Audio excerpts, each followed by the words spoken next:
Alors, merci à tout le monde, merci aux précédents intervenants, merci aux membres des forces vives et merci aux journalistes, aux sympathisants et responsables du modèle. Alors, rapidement, moi je vais parler des préalables à cette arrestation. Nous avons tous suivi il y a quelques semaines des menaces. Nous, à l'époque, on parlait de kidnapping, comme l'a été M. Biloba et Fonike Mengue, comme l'a été Marouane, comme l'a été tant d'autres. Mais après, on a compris que ce n'était pas un kidnapping, c'était des menaces claires qui se sont concrétisées par ces arrestations. Il n'y avait pas que M. Aliouba qui a été arrêté. Il était accompagné de M. Aliousso, son chef protocole, mais également de son chauffeur. M. Moïse vous a fait le film de l'arrestation. Je vais donc apporter un tout peu quelques détails. Quand ils sont arrivés à la frontière, en principe, c'est un simple contrôle de papier et puis on vous laisse passer. Mais le commandant qui était là-bas les a fait patienter pour dire « je vais demander la hiérarchie ». Donc apparemment, tous les opposants, tous les leaders d'opinion, tous les opérateurs économiques et en passe, qui ont des propos qui ne plaisent pas, quand vous arrivez à nos frontières, vous devez attendre qu'on demande des instructions si vous devez sortir ou pas. Alors il a demandé à la hiérarchie, comme il a dit, il est revenu pour dire « j'ai reçu comme instruction de vous ramener à Conakry ». M. Malal est revenu sur l'élément. Il devait revenir librement s'il ne devait pas sortir, même si ça n'a pas été notifié. Mais encore plus grave, tout de suite, le commandant l'a dit qu'on l'a demandé de lui retirer son téléphone. Donc ça voudrait dire que depuis qu'il l'a arrêté, tout de suite on lui a retiré son téléphone. Jusqu'à maintenant là, il ne peut pas communiquer. Et vous savez déjà la suite. Mais qu'est-ce qui s'est passé avant? Vous savez, il y a 2 ou 3 semaines, M. Aliouba était en séjour de travail en France. C'est là que les menaces systématiques ont commencé, même s'il y a eu des préalables. Il est revenu et dans la nuit du 16 au 17 décembre, il a reçu un appel de M. Bala Samoura, du haut commandement de la gendarmerie, lui disant « M. Ba, à l'instant, je suis en train de regarder une de vos vidéos qui dérange le CNRD. » Il a dit « autorité ». C'est quand le président l'a dit « mais il vous parlez de quelle autorité ?» Il dit « je parle bien du CNRD ». M. Ba lui a dit « écoute, moi j'assume mes propos, je sais ce que j'ai dit dans mes interventions, je les assume. » Ces propos, c'est quoi?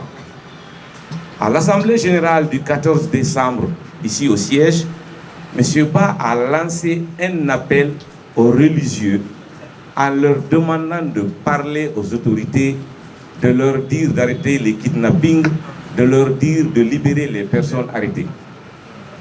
C'est ça les propos qu'ils ont qualifiés d'incitation à la rébellion. Le son existe, la vidéo existe. On va la mettre à disposition des journalistes. Vous allez en juger les faits. Vous allez écouter et voir et entendre ce qui a été dit dans la vidéo. Alors, ils ont prolongé les échanges, M. Bala Samoura et Aliouba. M. Bala lui a dit, écoutez, est-ce que vous savez qu'on peut vous demander des explications sur vos propos? Il a dit, mais il n'y a pas de problème. J'assume mes propos. Je suis prêt à recevoir une convocation pour aller m'expliquer. Et donc, nous, après le compte-rendu, on s'attendait à une convocation régulière pour dire à M. Ba d'aller s'expliquer sur ce qu'il a dit. M. Bala est allé un peu plus loin en lui dit, bon, là c'est M. Ba qui lui a demandé au téléphone, j'ai l'impression que vous êtes en train de m'enregistrer. Alors c'est un interrogatoire ou bien c'est un entretien simple? M. Bala aurait rétorqué, écoutez, nous à la gendarmerie c'est comme ça que ça fonctionne, même si c'est un entretien simple pour des besoins, on peut enregistrer. Mais il a dit, en principe, si vous devez m'enregistrer, vous devez me tenir informé que je suis enregistré. Ça n'a pas été le cas. Mais néanmoins, vous pouvez enregistrer. Ils l'ont enregistré et au finish, M. Bala a dit, alors on va voir. Et nous sommes en train de voir. parce qu'il nous a fait voir. Alors, Monsieur Moïse vous a dit que depuis le jeudi, il est là-bas au niveau du haut commandement de la gendarmerie et on lui reprocherait d'avoir tenu des propos offensants à l'endroit du chef de l'État. Et je pense d'incitation à la violence. Je viens de vous éclaircir un peu le passage et on va vous remettre la vidéo incriminée. Alors, ça c'était pour revenir sur les préalables de l'arrestation, pour vous dire que c'est pas fortuit, ça a été préparé depuis. Et franchement, ça ne nous étonne pas, ça ne nous agace pas, ça ne fait que nous réconforter parce que nous combattons pour la liberté, nous combattons pour la démocratie, nous sommes un parti politique responsable, légalement établi. Nous n'avons rien à cacher. Depuis l'arrestation, M. Malal vous a fait comprendre que, avant même qu'il ne soit à la gendarmerie, notre avocat était déjà au courant. La nuit même, il a rallié la gendarmerie et il a assisté à l'interrogatoire, il faut le préciser, la nuit qui a duré plus de 5 heures de temps. Il a passé la nuit là-bas. Et je vais quand même dire que avant l'interrogatoire, les autres responsables, en l'occurrence M. Aliou Sow et le chauffeur, il y a eu un léger interrogatoire les concernant et aussitôt on les a libérés et on les a intimés de quitter les lieux du haut commandement. L'interrogatoire de M. Aliouba a donc continué tard la nuit parce que l'avocat n'a pu rejoindre son domicile qu'aux alentours de 5 heures du matin. Je ne sais pas si juridiquement on doit faire des interrogatoires aussi tendus comme ça tard la nuit, ça c'est les juristes qui vont nous édifier là-dessus. Donc concrètement, nous sommes des légalistes et nous suivons la procédure. Nous sommes à l'écoute de notre avocat et nous on pensait que, puisque pour le moment on ne nous a rien présenté de consistant comme élément l'incriminant ou le maintenant en prison, on a demandé à ce qu'il soit purement et simplement libéré. Purement et simplement libéré. Mais hier, on nous a fait comprendre qu'on prolongeait sa garde à vue jusqu'au lundi.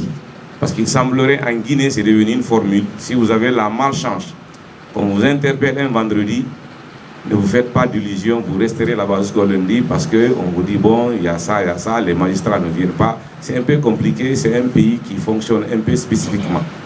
Donc, garde à vue étant prolongée, et nous sommes en contact avec l'avocat qui nous tient au courant de ce qui se passe là-bas. Et je pense que s'il y a des éléments nouveaux concernant la procédure, s'il doit passer devant un juge dans un tribunal de la capitale, et à travers la cellule de com, nous vous reviendrons avec beaucoup plus d'informations et pour vous tenir au courant de la suite. Mais je veux vous dire, c'est vrai qu'aujourd'hui, il y a des problèmes dans ce pays. Mais le fait de demander aux religieux de prendre leurs responsabilités, franchement, nous l'assumons. Il faut que les religieux parlent. Si je dois être là-bas demain, ils n'ont même pas besoin, moi, de m'arrêter. Avec un simple coup de fil, je me rendrai. Et quand il y a un problème, même dans la famille, vous allez chez les parents pour leur demander de trouver un terrain d'entente s'il y a un problème. Les religieux sont écoutés, ils sont respectés. Tous les jours que Dieu fait, nous allons à la mosquée.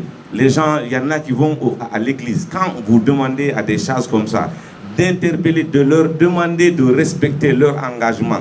Parce que le général a dit, quand il a pris le pouvoir, les sommes existent, qu'aucun Guinéen ne va jamais plus mourir pour rien. Aucun Guinéen. Il y a eu beaucoup de Guinéens, mon général, qui sont morts. Il y a eu tant de morts à Zérékoré. Nous voulons des réponses à ces morts. Pourquoi il y a des morts? Pourquoi on continue à tuer des gens? Pourtant, vous l'avez dit, il n'y aura plus un seul mort pour rien. Vous vous êtes engagés devant le peuple de Guinée, devant l'opinion nationale et internationale, à organiser des élections avant le 31 décembre 2024. À moins que ça ne soit par miracle, je ne vois comment on va organiser des élections en 2 ou 3 jours. Peuple de Guinée, on nous a bernés depuis les indépendances. On continue encore à nous berner. C'est à nous de prendre nos responsabilités. Nous, on n'a jamais appelé à la rébellion. On n'a jamais dit aux gens d'aller caillasser les véhicules des gens. On n'a jamais demandé à nos militants d'aller barricader des routes. On a juste demandé à nos militants de défendre leurs droits. On ne peut pas négocier nos droits et on ne va jamais accepter de les négocier.